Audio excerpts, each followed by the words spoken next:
In the month of Nisan, in the 20th year of King Artaxerxes, when wine was served him, I carried the wine and gave it to the king.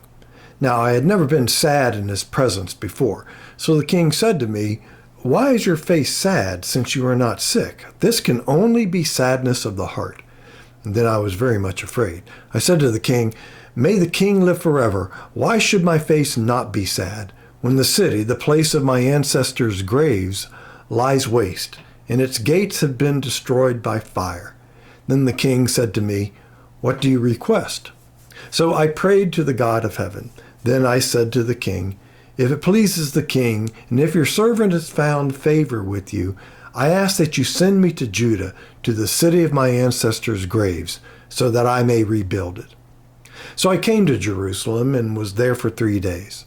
Then I got up during the night, I and a few men with me. I told no one what my God had put into my heart to do for Jerusalem. The only animal I took was the animal I rode. I went out by night by the valley gate past the Dragon Spring into the Dung Gate, and I inspected the walls of Jerusalem that had been broken down and its gates that had been destroyed by fire. Nehemiah is sad. Jerusalem is destroyed, the walls lay in ruin, and how can you be happy without walls? You gotta have walls. Walls keep the bad guys away from the good guys. You can't have bad guys mixing it up among the good guys. You know what happens when bad guys and good guys mix it up? The bad gets all over the good guys. Dirt spreads to clean. Everybody knows that. Good doesn't get on bad. Bad gets on good. When you were a kid and you played outside in the dirt and stuff, and then you'd want to come in, before you could take a step or two into the house, what would your mom say? Or yell, more likely yell. "Take your shoes off." Why? Because the dirt and mud on your shoes would get all over the floors and the carpet, because bad gets on good. Good doesn't get on bad, does it? Your mom never said, "Your shoes are all dirty. Leave them on and walk all over the carpet I just vacuumed so that the clean will get on your shoes." No, that's not how it works. Dirty makes something clean dirty too. Some houses even have little rooms just inside the back door or the door by the garage. A little room where everybody takes their shoes off. And what's that little room called? A mud room, not a clean room. So the holy city, Jerusalem, needed walls to keep the bad guys away from the good guys. And those walls are in ruins. The whole city is in ruins. So Nehemiah is sad. Very sad. The saddest he's ever been. So sad that he can't even fake it in front of the king. He's supposed to have a happy face in front of the king, but Nehemiah has no happy face today. Not even a fake happy face. Only a sad face. Because the city back home is in ruins. Losing something is sad, but what you do with that sadness is key. Now, just to be upfront, I think Nehemiah made a natural decision, one that many people make. But I think he made the wrong decision. I think there was a better way to go. And if you think that I know better than Nehemiah, who after all has a book of the Bible named after him, and ain't nobody never named nothing for me, understand that I'm not the only one. There were other biblical writers like Isaiah and the writer of Jonah who also envisioned a different way. And I also think that Jesus agreed with these other biblical writers over against the way that Nehemiah chose. Not that Nehemiah was a bad guy or a dumb guy or a less spiritual guy or whatever. Like I said, Nehemiah did what most people would want to do, what many people, including most churches, would do. What does Nehemiah want to do? Well, he wants to go back. Even though he had never been there. Jerusalem wasn't home. He'd never been there. He'd only heard stories. And that's what Jerusalem was to Nehemiah. It was a story. Still, he wanted to go back to Jerusalem and rebuild the city, rebuild the walls, rebuild its glory. Once we were great, and now we are in disgrace. Let's make Jerusalem great again. Well, Nehemiah went to Jerusalem, and indeed, as you'll see if you read the following chapters, he did build the wall. And from the rubble, a new Jerusalem rose, and eventually even a new temple was built. But let's be clear. Jerusalem was never that great again. It was never that great to begin with. Strategic, maybe, overlooking the major trade route between Egypt and Asia, but great? Great? I mean, it was never like the great cities in Egypt, Memphis, Cairo, Giza on the great river Nile. It was never like Nineveh on the Tigris River or the city of Babylon with its magnificent gardens on the Euphrates. If you stood on Mount Zion and squinted real hard, you might be able to see the Jordan River as it emptied into the Dead Sea, a lifeless sea that led to nowhere. But that's it. I mean, great cities tend to be built on great waterways that actually lead somewhere. And before the exile, the walled city covered about 160 acres, about a half-mile square, and the population was around 8,000. I mean, not an insubstantial city, but not necessarily great. And that's what he wanted to get back to. But what he really wanted to get back to was the good old days when Jerusalem ruled over an independent nation state with a Davidic king and a strong priesthood that would keep the nation holy for God. And that never really happened again. I mean, the so-called independence of Israel under the Hasmoneans after the Maccabean revolt was achieved with assistance from and largely permission of the upstart Empire of Rome. And after 100 years or so, the Romans made it clear who was really in charge. And even here, Nehemiah is going back with the permission of and under the authority of the Persian king Artaxerxes. So whatever he thought he might be doing, he wasn't going back to restore or revitalize anything.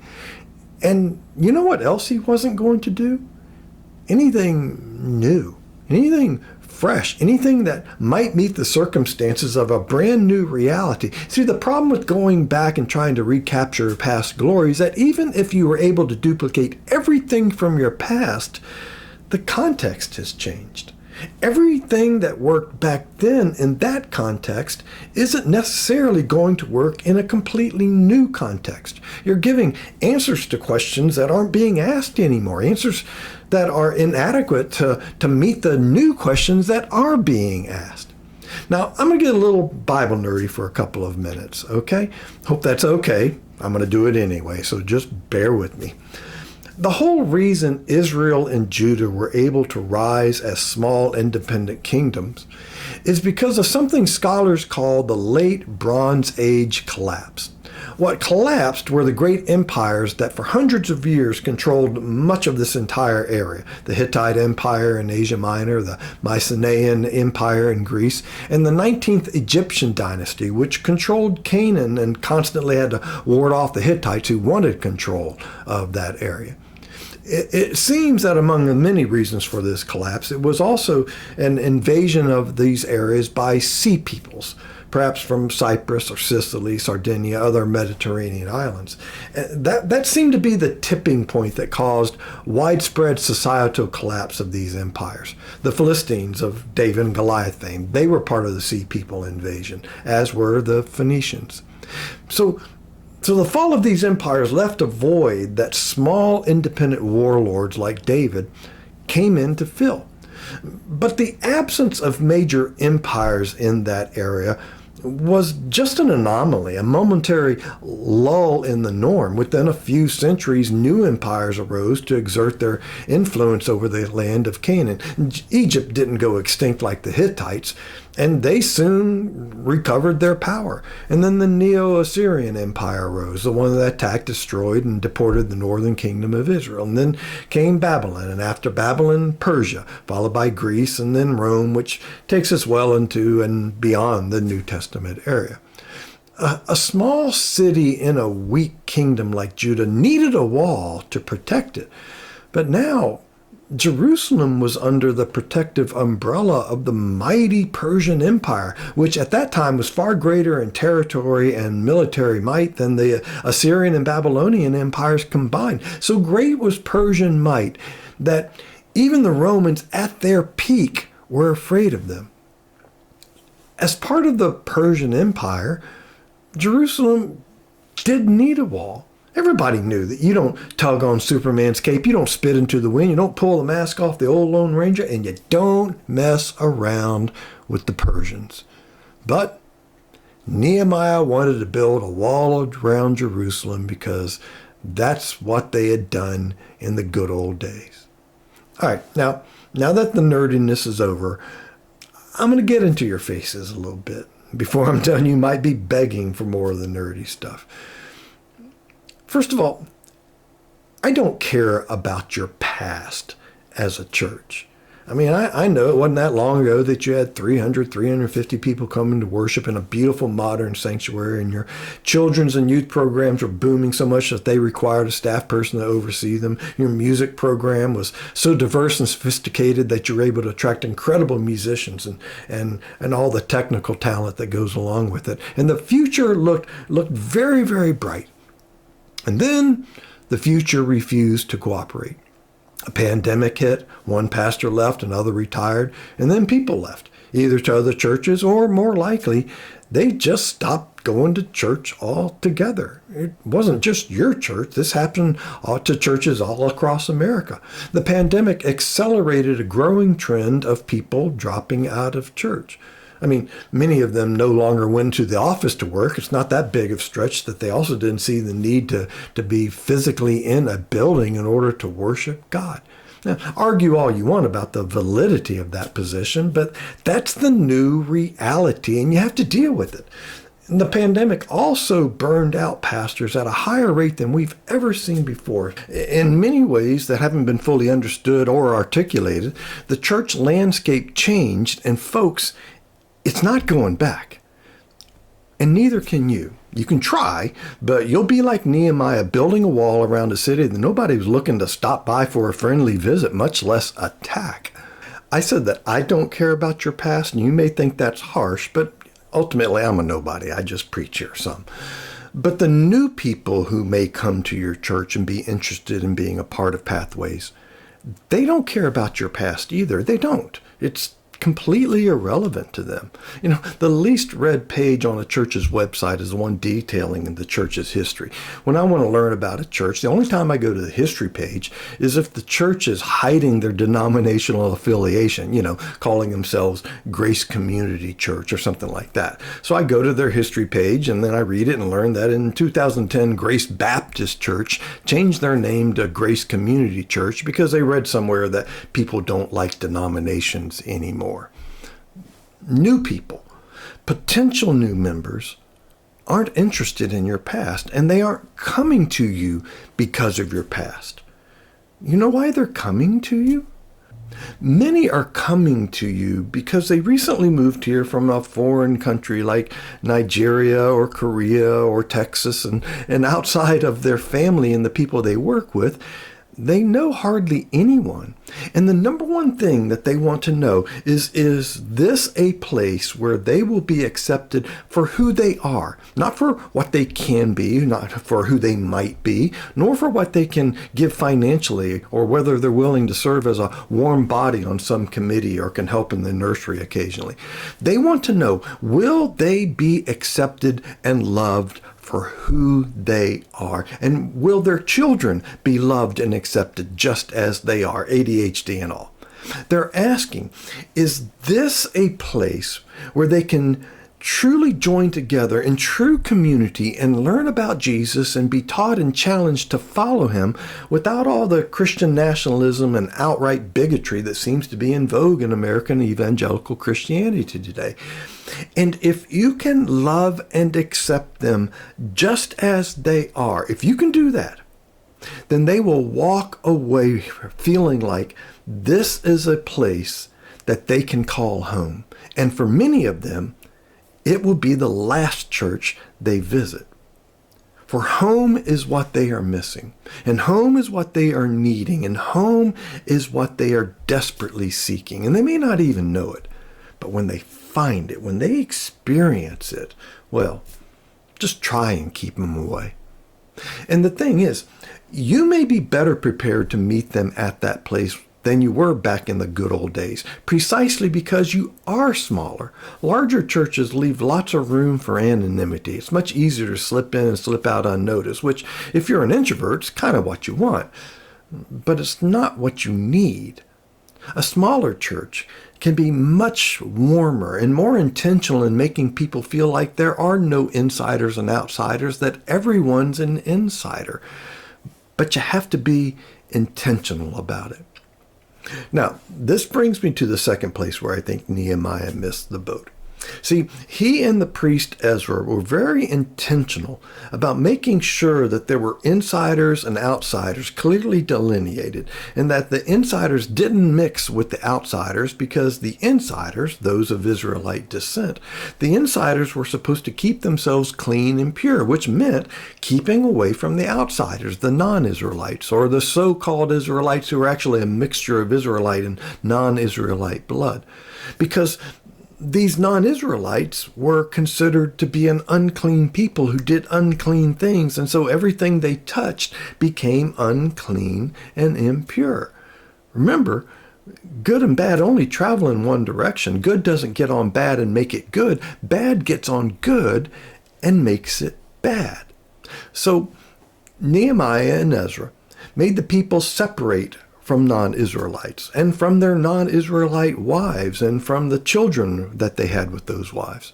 Look at the first two verses of Nehemiah chapter 9. Now on the 24th day of this month, the people of Israel were assembled with fasting and in sackcloth, and with earth on their heads. Then those of Israelite descent separated themselves from all foreigners, and stood and confessed their sins and the iniquities of their ancestors. They claim that they were doing this to keep the covenant that God gave to Moses on Mount Sinai. And it's true. There are lots of regulations about keeping clean away from unclean, about not mixing stuff like fabrics and crops and, people of different nationalities and ethnicities. But it wasn't always so. The original form of the covenant, the one at the very beginning of their being called out as a people, didn't call for a separation. Quite the opposite. Take a look at Genesis 12. Now the Lord said to Abram, "Go from your country and your kindred and your father's house to the land that I will show you, and I will make of you a great nation, and I will bless you, and make your name great, so that you will be a blessing. And I will bless those who bless you, and the one who curses you I will curse. And in you all the families of the earth shall be blessed." All the families of the earth shall be blessed. See, this covenant excluded no one. There were no outsiders. All were insiders. All were welcome. But by the time we get to Ezra and Nehemiah, the insiders were few and the outsiders were many. And they considered that it was only the insiders who were blessed. God's blessing was just for Israelites. Only Israelites were chosen. Everybody else was and unchosen. Just imagine what might have happened had Ezra and Nehemiah embraced this original vision of Israel's covenant with God, one that didn't single them out for exclusivity, but for inclusivity. If they had said, "All hands on deck. Let's find a way to work together in spite of our differences. In fact, let's embrace our differences and learn from each other, and together form a great people that crosses the dividing lines of ethnicity and nationality and embraces our shared humanity." Different isn't bad, it's just different. I mean, isn't that the vision that Jesus had? That Paul embraced when he wrote, "There is no longer Jew or Greek. There's no longer slave or free. There's no longer male or female, for all of you are one in Christ Jesus." And when Nehemiah looked for the resources to rebuild his wall, he asked King Artaxerxes for a letter to Asaph, the keeper of the king's forest, directing him to give me timber to make beams for the gates of the temple fortress, and for the wall of the city, and for the house that I shall occupy. But in Judah, he was surrounded by his greatest resource, the people that were already in the land. And he didn't want them. They were unclean, foreigners, mixed ethnicities, and he didn't want them. He wanted dead trees, not living people. Think about that. Never forget that your greatest resource as a church is your people. Lots of churches don't have buildings, and most churches don't have much money, but still, they're a church. I mean, the early church was poor and they didn't have paid clergy. When they collected an offering, guess where it went? 100% of it. It went to other places of need. What's the one thing a church can't be without? By definition, if it doesn't have this, it can't exist. It's people. A church is defined and delineated by its people. And it's the particular collection of people in a church that defines its particular mission. Most churches do this backwards. Let me illustrate what I mean. Let's say you have to make a dinner, but you're limited by what's already in the fridge and in the cupboard. You can't go to the store and pick out your ingredients. So let's say that you do an inventory and you have some potatoes, carrots, celery, a couple of onions, some thyme, rosemary, and some beef round steak. Now, what are you going to make with that? Spaghetti? How about a nice quiche or duck l'orange? Well, you know what? If you're a church, more than likely, that's exactly what you're going to do. You're going to say, you know what? There's this church in California, and they serve duck l'orange, and the people come from all around. They have 7 services of duck l'orange, and the people love it. Let's do that. So they take their carrots and potatoes and celery and onions and beef round steak, and they make a really bad duck l'orange. And they wonder why nobody comes. Even worse, they say, you know what? You can't make duck l'orange with carrots, potatoes, celery, onions, and beef round steak. So they leave the carrots, potatoes, celery, onions, and round steak to essentially rot. And then they wait for some ducks to start coming to their churches. And hopefully these ducks will bring some l'oranges so that they can do it like that church in California. What they should do is take those potatoes, carrots, celery, onions, and round steak and make a really killer beef stew, because that's who's in their church. Don't do it backwards. Don't start with a mission statement and a vision statement and try to get your people to fit them. Look at your people, at their talents, abilities, their passions, especially their passions, the things that they do for free, because they're going to have to need to do them for free. And when you have a church full of people earnestly pursuing their passions to build up the church, well, that church will be built up. So do a deep dive into your people. Don't ask what they think the church should do or should be. Otherwise, you'll get some people who read a book by that California duck l'orange pastor, and they think that that's what they should do. The shoulds will kill you every time. Find out what drives your people, what makes them feel alive. Find out what they would love to do for Christ and his kingdom. Collect all that, throw it into a pot, and then write your vision statement. Your pastors and elders don't write your vision statement. The people's talents, abilities, and passions do. You know, in spite of all the things that I said about Nehemiah and Ezra, they were successful. They succeeded exceedingly well. The new wall was built, a new Torah was taught, and eventually a new temple was built with walls. Walls that separated Gentiles from Jews, Jewish men from Jewish women, and the clergy from the regular men, as if clergy aren't regular men and women. This hierarchy endured, and it became entrenched. It was in place when Jesus showed up and started ignoring the hierarchy, eating with tax collectors and sinners, healing a Gentile woman, declaring a Roman soldier had more faith than he found in all of Israel. Now, Ezra and Nehemiah's program was wildly successful, and when the Son of God appeared, they delivered him to the Romans to be crucified. Nehemiah is a cautionary tale. Learn from him. But don't be a wall builder. Be a wall demolisher. Something there is that doesn't love a wall, Robert Frost wrote. Before I built a wall, I'd ask to know what I was walling in or walling out, and to whom I was like to give offense. Something there is that doesn't love a wall, that wants it down. Don't build a wall.